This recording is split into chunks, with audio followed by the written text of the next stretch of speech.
Welcome to the podcast Think Big with Dan and Qasim. Today we have Dan White as a guest. So, Dan, will you please like to introduce yourself to our audience? Sure, no problem. I'm Dan White. I'm the co-founder and CEO of Localvore. We're a Burlington, Vermont-based technology company that connects people to local food and local businesses. This is great. So, your business is for US for now, or you are out of US as well?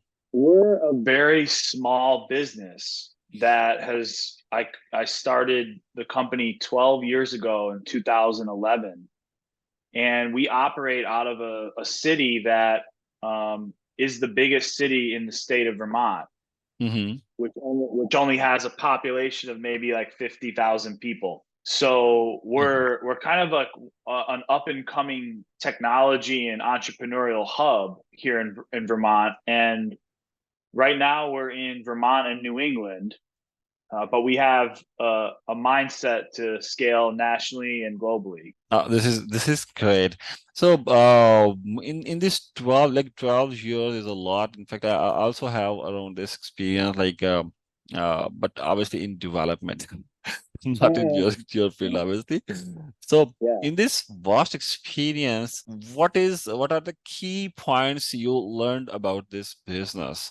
Because most of our audiences are the entrepreneurs, are the ones who want to become entrepreneurs.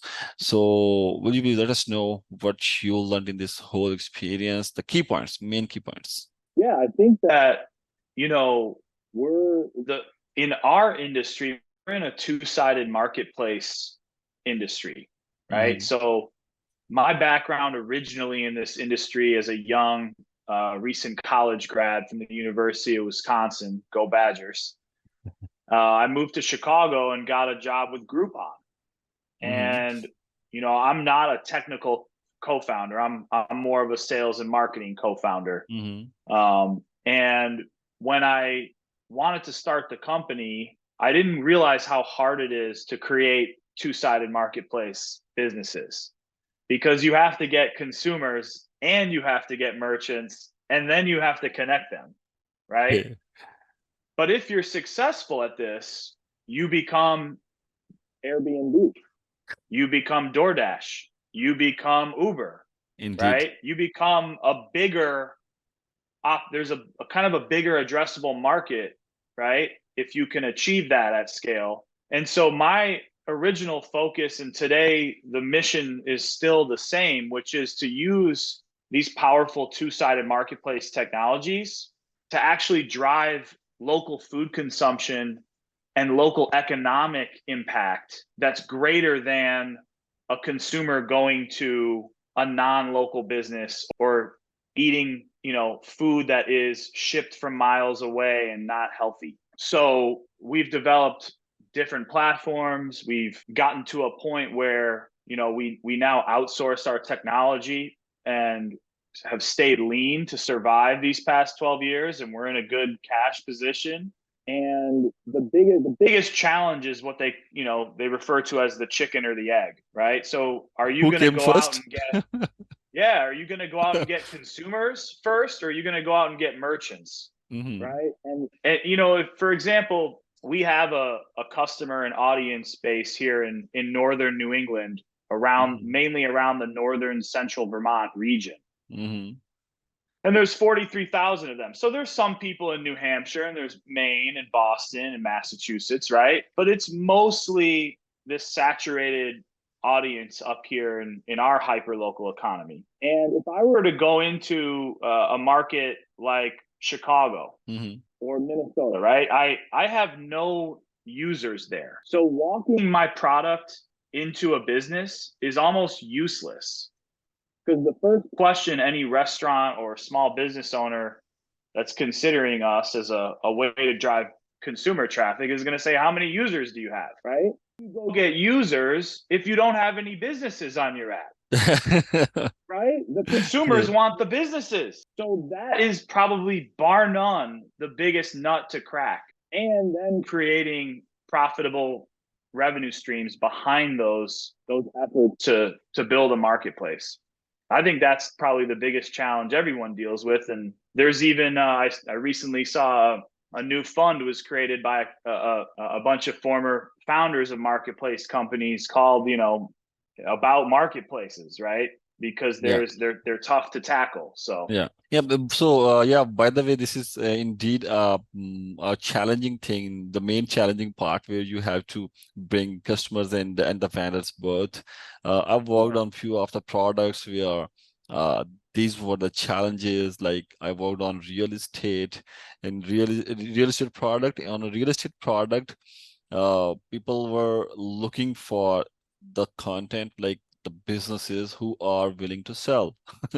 And obviously, but buyers will obviously we will be looking for the sellers, and the sellers were asking us again and again, how much users do you have, even before the first business is landed.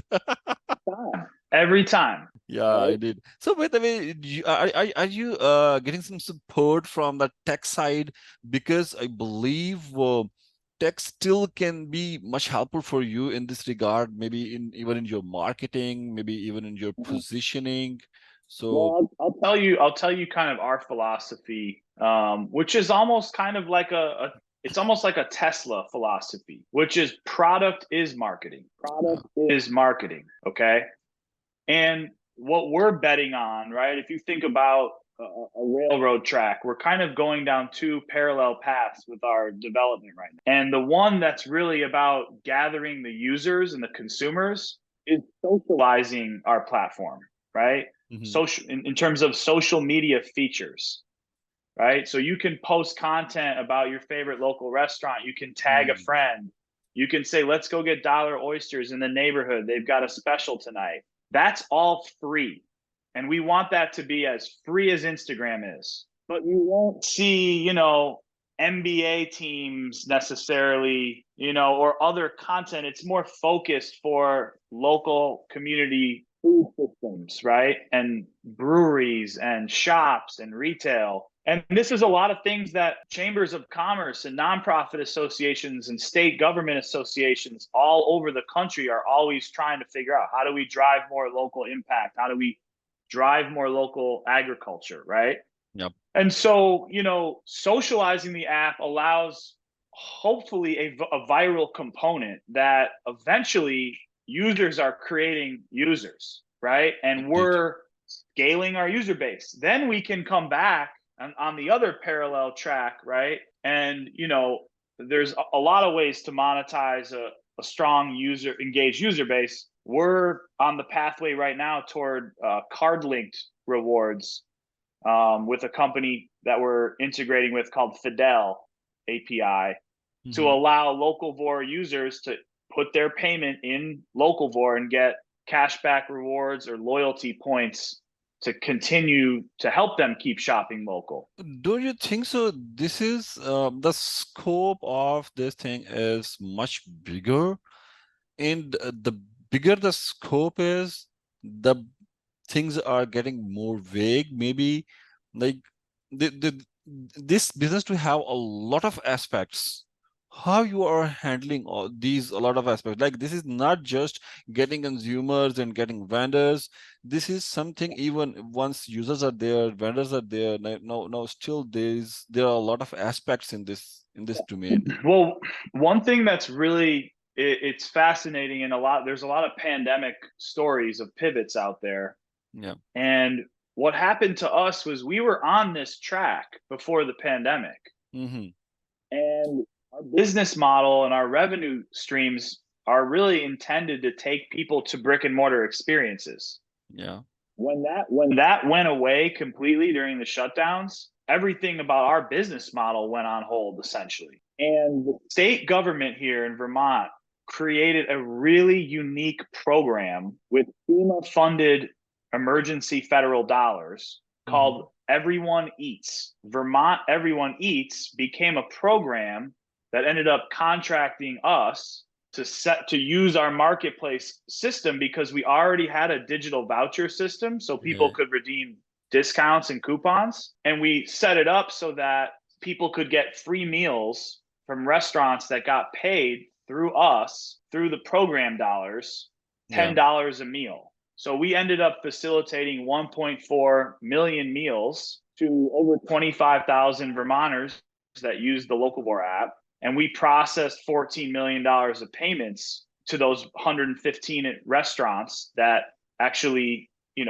created the meals and had people come in and redeem. And they had to source at least 10% of the meal from local farms. So we have invoices where you can see all the farms that are also being impacted. And that really has shifted us from to a really interesting mindset because, we have kind of the core marketing business, right? But now we also have this opportunity with the government, and the Agency of Commerce here deals with the downtown associations, right? These organizations that help support local businesses in their respective downtowns. You know what they want? A consumer-facing directory and technology platform. They don't have time, they don't have the resources, and they don't have the know-how. So they put up a website that does a bit of filtering and some profiles. Yeah. But guess what? A year later, some of those businesses are closed, and keeping up with the data is a process. So we're in this interesting environment now where in a small state, we're playing a role that's collaborative with government agencies and nonprofits that have the same mission and essentially underlying goals, right? So as that unfolds, we could become sustained as a business and technology platform by the state of Vermont. And from there, when you're not burning cash and needing investment capital, you have patience. Yeah. to make quality moves. Yeah. Right. And that's key. That's kind of where we're at right now. We're developing our two other revenue streams, which is a consumer membership and a business membership.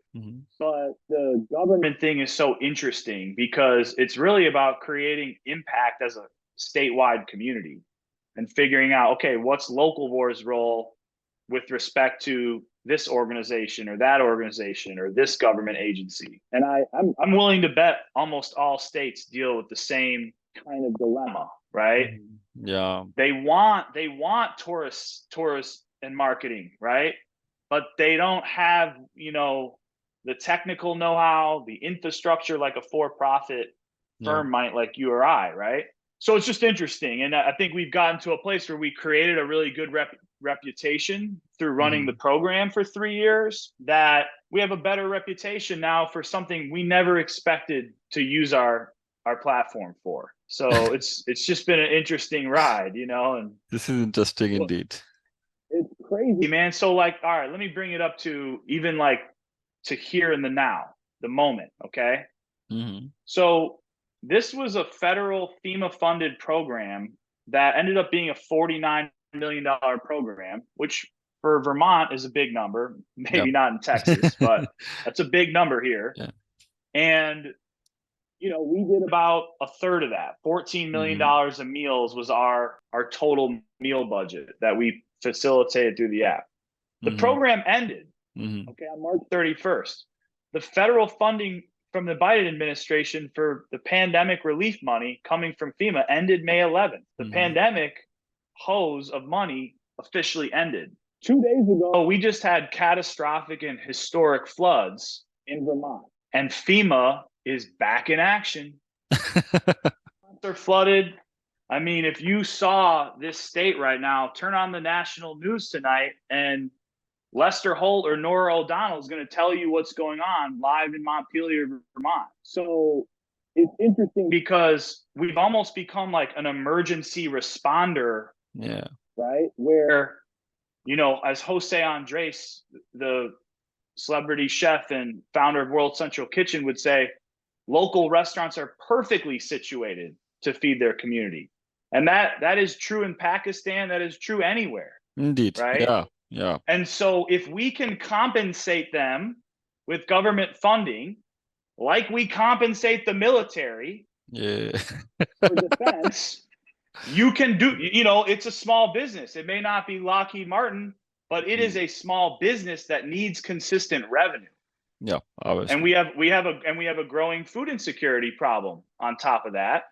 And food waste is a problem. I That's the mean, there are biggest just so problem, I think. many reasons. There are so many reasons to pay restaurants and local farms to feed people.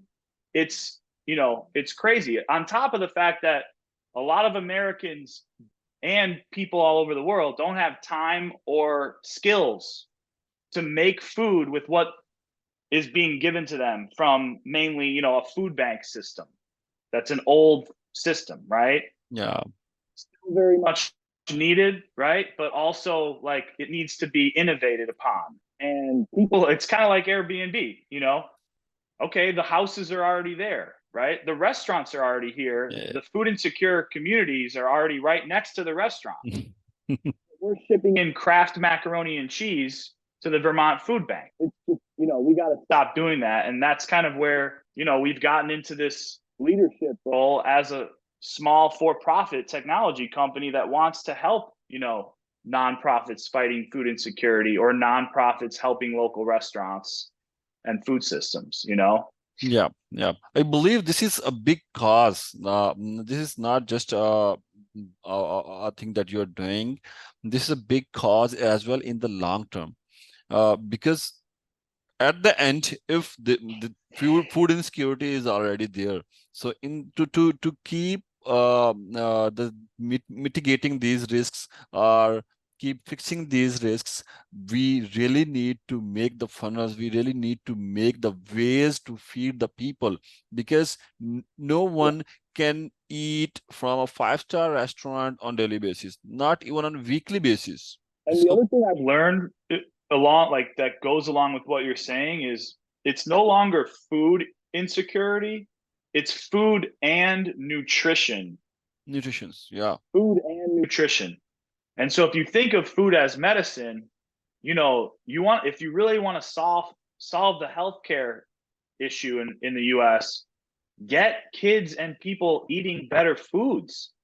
Organic, maybe. They won't have all the diseases and problems they have. We already know this Yeah. scientifically. We know this. Yep. But we have to have the big players, the General Mills, the Kraft, they have to get into this because you need them. They're powerful. And they if they can start supporting small farmers and the government can start supporting small farmers, what you're going to have is better food in your local community, and that's going to, I think, reduce a lot of health problems the US has, especially obesity. This is the biggest problem, I believe, nowadays. Like, if and everybody knows, yes, everybody knows food can fix all these problems if your food is healthy. And we, day by day, we are going towards the processed food, the frozen food. This is a dilemma, I believe. Yeah, it's getting harder and harder, right? I mean, people need convenience. Consumers need convenience always. So it's really like, how can we make this healthier, better economically food for your community accessible and affordable? Yeah, obviously. So, by the way, I can understand you, many other organizations are already working with you, but are you inviting others as to be partners in this? Like, let's say a tech partner, a market partner, like sort of these things. Have you ever think about it? Like like a bigger corporate partner or something like not a that? corporate, not the corporate partners, but the ones who can the one who can work with you on this cause without getting paid from your side, but they might find some of the benefits in there and they can facilitate your cause as well. Yeah, it's really the restaurant community those are our strongest partners because they got paid through our services. Obviously. Right. So for the first time ever, as a salesperson who goes out to local businesses and sells them marketing services, I got to go in and say, I'm going to make you money for free. I mean, everybody signed up. I mean, it was like, of course they signed up. They can see, wow, this is going to give me $4,000 a month in revenue. That's also tax free because of the program. So it was really interesting. And I think that what we're going to try to do is kind of continue to deliver on those measurable metrics for people in the restaurant community, but ask them to be a member to support us. Because right now, we need sustainable revenue. We lost the revenue from the program, and so we're back in a position of reinvesting in new revenue streams, burning cash. Yeah. Well, we've been there before and it's no fun, right? But we're in a good cash position. We have a lot of runway. We're not going anywhere, and there's a lot of opportunities in front of us. And we're slowly building back up some of the pre-pandemic revenue streams that we had going. But no situation, I believe no situations are much better. Way better. And more meaningful. I mean, yeah. Just as an entrepreneur, right? You set out to do something and have success, right? We haven't gotten our investors or ourselves the economic returns that we desire, but we have certainly created impact in our community here to the point where I've had investors say it's been a success regardless of what happened because of how meaningful, our collaboration was with the Vermont Everyone Eats program. And at least that gives you a little peace of mind to move forward with, right? Yep. In a positive way. Indeed. So then many of our audience are looking for some guidance from every of our podcast, and will you please give us an advice or some golden words for your audience? Yeah, I'll tell you something. I'll give you the golden voice I have for you today in the moment is I just started practicing yoga every morning at around 7 a.m. And I used to not be an early riser, and I'd want to get right to work, right? And I'd be excited to, keep pushing. And I think a lot of entrepreneurs need to slow themselves down, take care of the body and the mind, because I'm telling you, you'll be able to not stress yourself out. And if you're stressing or you're feeling pressure, you're never doing your best work and you're never treating the people around you the best way. So I would say whatever it is for you to get your body and mind right, always do that first, then start work. This is good. Thank you, Dan. In fact, I always try to learn from a podcast. I'm learning day by day. I'm learning at least a single thing on every day, and I learned many things from your conversation as well. And thanks for the golden words. In fact, these are in real golden words. We really need to take care about our body and the soul as well. Obviously, the meditation is a compulsory part when you have some dreams to do something. And on the other hand, working for some cause, working for something, for like maybe you are working for something. Sometimes you are working for something in free of cost, but if that is worth it, it will give you an inner satisfaction. Couldn't agree more, my friend. Which is priceless, I believe. Yeah, you're contributing, right? I feel like if you give, you'll get back. Indeed. Right? Yeah. Try to give first and good things will come. Yeah, indeed. I agree with you. And by the way, we have a short of time. I believe for all this discussion, we must need many hours as well. We can talk about it for the hours. But there's a time limitation for us. So thanks, Dan. It was really nice to talk to you. I really enjoyed. Hey, I really enjoyed it too, and I really appreciate you having me on here. So thanks for hearing my story, and it's cool to connect with entrepreneurs like yourself. So cheers, man. So nice of you, Dan. We'll stay in contact. Thank you. Okay. Bye bye. Please do. Bye bye.